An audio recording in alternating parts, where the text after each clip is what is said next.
Hello everyone, welcome to officer Bitiya. We discussing daily current affairs and analysis. तो शुरू करते हैं आज के डिस्कशन के साथ। देखते हैं कौन से आर्टिकल्स इंपॉर्टेंट हैं from UPSC point of view. The first article is about India ITU host country agreement. तो इंडिया ने एक एग्रीमेंट साइन किया है during world telecommunication standardisation assembly 20, जो कि अभी जो वर्ल्ड टेलीकम्युनिकेशन असेंबली है उनका एक सेशन हुआ है जिनेवा, स्विट्ज़रलैंड में। तो जो HCA है वो एक तरह से लीगल एंड फाइनेंशियल फ्रेमवर्क बताता है कि कैसे जो एरिया ऑफिस एरिया है या जो इनोवेशन सेंटर है उसमें कैसे ये काम किया जाएगा न्यू दिल्ली में। तो न्यू दिल्ली में एक सेंटर इस्टेब्लिश हो रहा है, तो उसी को लेकर ये MOU भी साइन किया गया है। अब देखते हैं कि area office and innovation centre है क्या। अब बोल रहे हैं कि जो सेंटर होगा ये ऑपरेशनल होगा mid-22 by June, I guess जून जुलाई में ये ऑपरेशनल हो जाएगा, शुरू हो जाएगा। और जो इनोवेशन सेंटर होगा वो academic, startups, small and micro medium enterprises को अपॉर्चुनिटीज़ प्रोवाइड करेगा, ताकि वो बता सके कि आप इनोवेशन कर सकते हो। और जो आप इनोवेशन कुछ नए आइडियाज़ लेकर आ रहे हो तो वो ग्लोबल स्केल पर जाएंगे, वो इंडिया तक लिमिटेड नहीं रहेंगे, वो इंटरनेशनल वर्ल्ड में भी जाएंगे। अगर हम अपॉर्चुनिटीज़ देते हैं छोटे लोगों को, जो छोटे स्टार्टअप्स होते हैं, छोटे बिजनेसेस होते हैं, अगर हम उनको अपॉर्चुनिटी देते हैं तो वो लार्जर स्केल पे धमाल भी मचा सकते हैं। लार्जर स्केल में उनकी जो ग्रोथ होगी वो देखने वाली होती है। इससे क्या होगा, रिसर्च एंड डेवलपमेंट में भी काफ़ी ज़्यादा तरक्की होगी, और जो टेलीकम्युनिकेशन टेक्नोलॉजीज़ हैं साउथ एशियन रीजन में वो भी उनको भी बढ़ावा मिलेगा। और जो टेलीकम्युनिकेशन है ये किस किस रीजन में सर्व करेगी, इस्टेब्लिश दिल्ली में होगा, लेकिन उसका जो रेंज होगा, एरिया ऑफ स्फेयर होगा, that will be Afghanistan, Bangladesh, Bhutan, Iran, Maldives, Nepal, Sri Lanka and India. अब देखते हैं इंटरनेशनल टेलीकम्युनिकेशन यूनियन के बारे में। जो इंटरनेशनल टेलीकम्युनिकेशन यूनियन है एक तरह से यूनाइटेड नेशन का स्पेशलाइज एजेंसी है जो रिस्पॉन्सिबल होती है इंफॉर्मेशन के लिए एंड कम्युनिकेशन टेक्नोलॉजीज़ के लिए। इसका जो हेडक्वार्टर्स है वो है स्विट्ज़रलैंड, जिनेवा में। इसको स्टैब्लिश किया गया था 1985 में as international telegraph union. And ये पर्टिकुलर एजेंसी जो UN की सबसे ओल्डेस्ट एजेंसी है, एंड इसके 193 मेंबर कंट्रीज़ हैं। World technology communication standardisation assembly के बारे में देखते हैं। ये एक तरह से 4 ईयरली ग्लोबल कॉन्फ्रेंस है जो डेडिकेटेड है सिर्फ ICT में, that is information and communication technology के स्टैंडर्डाइजेशन में। तो एक तरह से स्टैंडर्ड सेट करती है कि कैसे ICT वर्क करना चाहिए। जो WTSA है वो एक तरह से डिफाइन करता है जनरल पॉलिसी एंड एक तरह से वर्किंग मेथड भी इस्टेब्लिश करता है जो भी ICT के लिए काम करता है। जो आर्टिकल 18 है ITU कॉन्स्टिट्यूशन का एंड आर्टिकल 13 है कन्वेंशन का, ITU कन्वेंशन का, वो प्रोवाइड करता है कि कैसे WTSA that is your world telecommunication standardisation assembly का काम करना चाहिए, क्या फंक्शंस होंगे, क्या पैरामीटर्स होंगे। तो पूरी इन्फॉर्मेशन इन आर्टिकल्स में दी गई है। और जो इंडिया है, ये इंपॉर्टेंट पॉइंट है, इंडिया को मौका दिया गया है वो होस्ट करेगा इसकी नेक्स्ट मीटिंग जो कि होगी 2024 में। इंडिया भी कोशिश कर रहा है कि कुछ इंपॉर्टेंट स्टेप्स ले ताकि उसका जो टेलीकॉम सेक्टर है वो भी डेवलप हो सके और वर्ल्ड के पैरामीटर्स में मैच हो सके। जो ITU है वो भी रिकोगनाइज करता है 5GI स्टैंडर्ड्स जो कि डेवलप होते हैं इंडिया के अंदर, एंड यही है one of the 3 technologies for 5G। तो यहीं से 5G का भी हमें वे आउट मिलेगा और इंडिया में बहुत स्पीडली फिर एप्लीकेबल होना शुरू हो जाएगा। Next is about downgrade in Russia's rating. तो ऑब्वियसली रशिया यूक्रेन का कॉन्फ्लिक्ट चल रहा है, तो उसकी जो फिच की रेटिंग्स हैं, जो मूडीज़ की रेटिंग है, वो इफेक्ट होना शुरू हो गया है।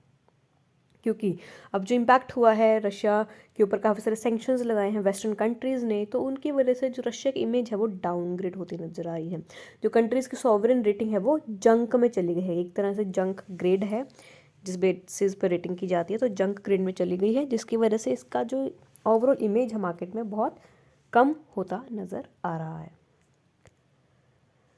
अगर हम रशिया की long term user and issuer and senior unsecured डेप्ट रेटिंग्स की बात करें तो वो B3 से Baa3 में चला गया है, ये है मूडीज़ इन्वेस्टर सर्विस में। और अगर फिच की बात करें तो उनकी जो रेटिंग है वो B से BBB तक पहुंच गया है, एंड ये चला गया है रेटिंग वॉच नेगेटिव। तो नेगेटिव में रेटिंग जारी है रशिया की। बात करते हैं मीनिंग क्या है जंक ग्रेड का। जो डाउनग्रेड रेटिंग है उसका मतलब है कि अब ये स्पेकुलेटिव और जंक कैटेगरी में आ गई है, जिसका मतलब है डिफ़ॉल्ट रिस्क, कि चाहे उसके पास फाइनेंशियल ऑब्लिगेशंस हो, वो अपनी नीड्स को मीट कर रहा है, बट बाद में फ्यूचर में उसकी जो सॉवरेनिटी है उसको एक्सपेक्टेड है कि वो हाई क्रेडिट रिस्क में जाएगा, कि वो डेट में जाने वाला है। तो रशिया का भी यही हाल होने वाला है कि अभी उसको जंक कैटेगरी में डाला है, स्पेकुलेटिव कैटेगरी में डाला है, कि अभी तो वो अपने प्रेजेंट एक्सपेंसेस मीट कर रहा है, बट पता नहीं फ्यूचर में वो अपने एक्सपेंसेस कहाँ से मीट करेगा। अब देखते हैं कि क्यों डाउनग्रेड हो रही है। क्योंकि जो वेस्टर्न कंट्रीज़ हैं उन्होंने रशिया के ऊपर सैंक्शन लगा दिया है, जैसे कि central bank of Russian federation और जो दूसरे फाइनेंशियल इंस्टीट्यूशंस हैं जिन्होंने रशिया के ऊपर सैंक्शन लगाया है, क्योंकि रशिया ने इन्वेड किया है, ज़बरदस्ती घुस गए हैं वो यूक्रेन में, एंड वहाँ पर जो अपनी मल्टी नोच डाउनग्रेड है इसकी वजह से रशिया की रेटिंग्स को डाउनग्रेड कर दिया गया है। जो सेंट्रल बैंक है ग्रुप 7 कंट्रीज़ के, उन्होंने भी रशिया को सैंक्शंस इम्पोज कर दिया है, और जो रशियन बैंक्स हैं उनको भी रिमूव कर दिया गया है। स्विफ्ट इंटरनेशनल बैंकिंग सिस्टम, जो स्विफ्ट है, ये बहुत इंपॉर्टेंट टॉपिक है यूपीएससी के लिए, एक्सपेक्टेड क्वेश्चन है इसके ऊपर क्योंकि अभी ये न्यूज़ में है। तो जो रशियन बैंक्स हैं उनको हटा दिया गया है स्विफ्ट इंटरनेशनल बैंकिंग सिस्टम से, जो कि अब रशिया को आइसोलेट कर रहा है ग्लोबल ट्रेड से, कि रशिया अलग से ट्रेड करेगा। अब देखते हैं कि इफेक्ट कैसे करेंगे ये सेक्शंस रशिया की इकॉनमी में।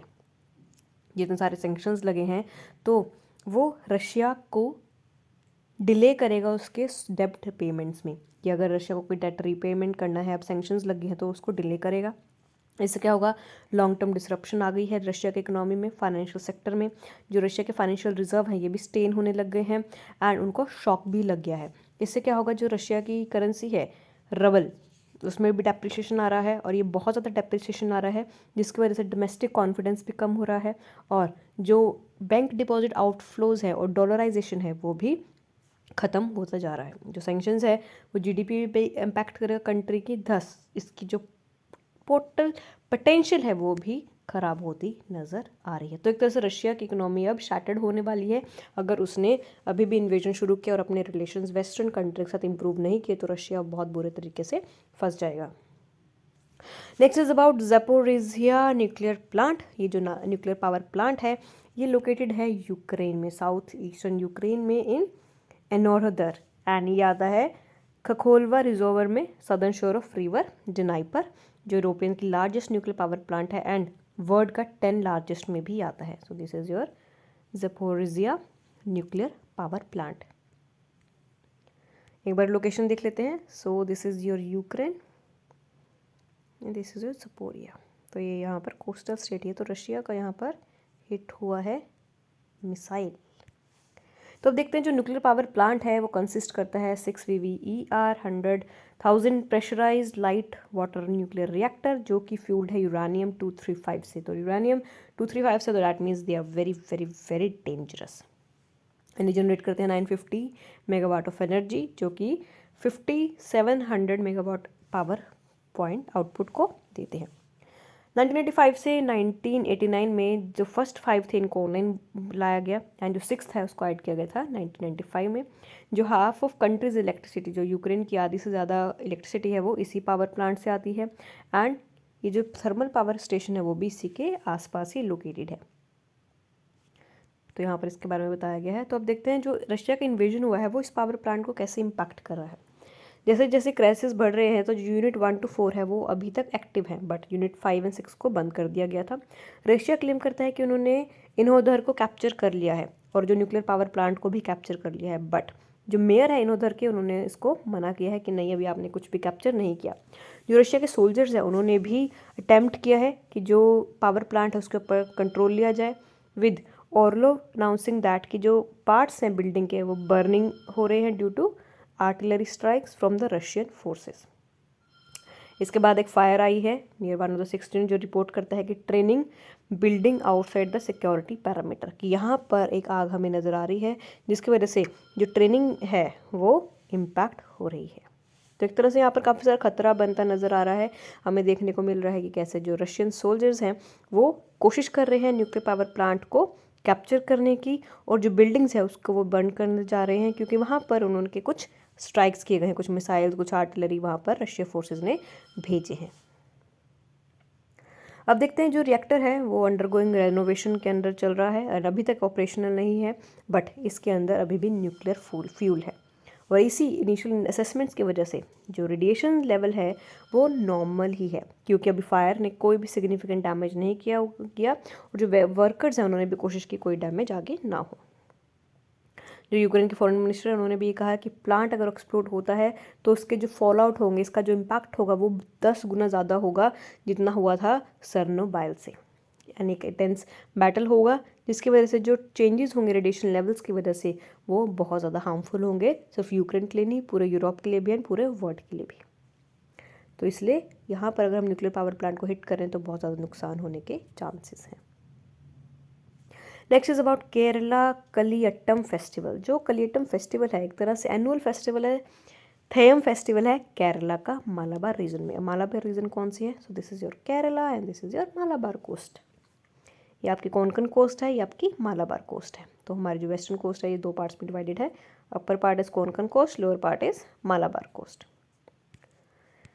अब थेयम फेस्टिवल के बारे में देखते हैं। जो थेयम है एक तरह से ग्रैंड डांस फेस्टिवल है जो डिफरेंट पार्ट्स ऑफ केरला में हेल्ड होता है, इंक्लूडिंग कसरगोड। जो थेयम है काफ़ी सारे रिचुअल्स हैं उसके अंदर, ट्रेडिशंस एंड कस्टम्स हैं। जो लोग हैं इस डिस्ट्रिक्ट्स के वो सेलिब्रेट करते हैं थेयम को एंड मानते हैं, उनका ये मानना है कि एक तरह से भगवान के पास जाने का रास्ता है। 10 भगवान की वो ब्लेसिंग्स मांगते हैं, भगवान से ब्लेसिंग्स लेते हैं। काफ़ी सारे वैराइटीज़ है थेयम के, 456 वैराइटीज़ हैं। और जो मेल है वो परफॉर्म करते हैं थेयम को विद एक्सेप्शन ऑफ देवाकुटू थेयम, जो कि थेयम रिचुअल सिर्फ वुमेन करती है, बाकी सब रिचुअल्स में मेल भी पार्टिसिपेट करते हैं। अगर हम नदर मालाबार रीजन की बात करते हैं तो थेयम वहाँ पर परफॉर्म किया जाता है। इसमें कौन सा आते हैं? Kannur district, Kasaragod, Vadakara, Koyilandy of Kozhikode and Mananthavady taluk of Wayanad. तो ये डिस्ट्रिक्ट्स उसके अंदर कवर किए जाते हैं। अब देखते हैं रिचुअल्स कैसे होता है। इस पर्टिकुलर फेस्टिवल में जो डांस होता है वो परफॉर्म किया जाता है विलेज श्राइन के सामने। जो विलेज में जो मूर्ति है उसके सामने डांस किया जाता है। वहाँ पर एंसेस्टर वर्शिप की जाती है, घरों में लोग पूजा करते हैं। इसके टोटल इलेबोरेटिव राइट्स होते हैं, रिचुअल्स होते हैं। एंड अगर हम परफॉर्मेंस की बात करें, यहाँ पर ना ही कोई स्टेज होता है, ना ही कोई कर्टन होता है, ना ही कोई कुछ ऐसा पर्टिकुलर सेटअप किया जाता है जो बहुत ज़्यादा लेविश हो। यहाँ पर नॉर्मली लोग सेलिब्रेट करते हैं, या तो लोग सीधा स्टैंड होते हैं या फिर श्राइन के आगे जो मूर्ति है उसके आगे बैठ के पूजा करते हैं। जो श्राइन परफॉर्मेंस है एक पर्टिकुलर डाइटी की, वो डिपेंड करती है इसके हायरार्की की एंड सिग्निफिकेंस की, जो कि 12 से 24 घंटे तक लास्ट रहता है। जो चीफ डांसर होता है वो वर्शिप करता है सेंट्रल डाइटी को एंड वही डिसाइड करता है रिचुअल्स में। जो डांसर्स होता है उसको अकम्पनीड होता है ड्रमर्स के साथ। ड्रमर्स होते हैं जो गाने बजाने वाले भी लोग होते हैं, जो नरेट करते हैं, स्टोरी कहानी बताते हैं, टेल्स बताते हैं, गाने गाते हैं, एंजॉय करते हैं। फोक म्यूजिकल इंस्ट्रूमेंट्स भी होते हैं जो बैकग्राउंड में प्ले होते हैं। तो एक तरह से ये जो कल्चरल फेस्टिवल है, ये इंपॉर्टेंट फेस्टिवल है यूपीएससी में आर्ट एंड कल्चर में, ये पूछा जा सकता है। तो आप देख सकते हो यहाँ पर कोई इन्होंने स्टेज नहीं बनाया है, सिर्फ लोग ऐसे ही जो श्राइन है उसके आगे पूजा कर रहे हैं, लोग आपस में बैठे हैं, साथ में बैठे हैं, गाने बजाने वाले ड्रम हैं, यहाँ पर ड्रमर्स हैं और खुद ही डांस करते हैं, खुद ही सेलिब्रेट करते हैं and this is the shrine. तो बेसिकली एक तरह से सेलिब्रेट करते हैं। और आपको ध्यान रखना है ये तो थेयम फेस्टिवल है, ये नॉर्थ मालाबार रीजन में ज़्यादा मनाया जाता है then the southern part of Kerala. तो यूपीएससी क्वेश्चन ये पूछेगा कि Kaliyattam festival was recently is news, so it belong to which state? तो आपको ध्यान रखना है इट बिलोंग्स टू केरला, क्योंकि कलियट्टम ये जो अट्टम वाली चीज़ें होती हैं ये बेसिकली केरला एंड तमिलनाडु की रहती है। तो you should know it belongs to Kerala. Okay, so this was all about today's session. I hope you like it, so thank you very much. And in case अगर आपका कोई डाउट है तो आप हमें कमेंट सेक्शन में लिखना मत भूलिएगा। एंड आप हमें मेल भी कर सकते हो info@officerbija.com पे एंड अपने डाउट्स हमें बता सकते हो। And we will also give you some practice questions ताकि आप अपनी प्रिपरेशन भी साथ साथ मेंस की शुरू कर दो। So that was it, so thank you and all the best.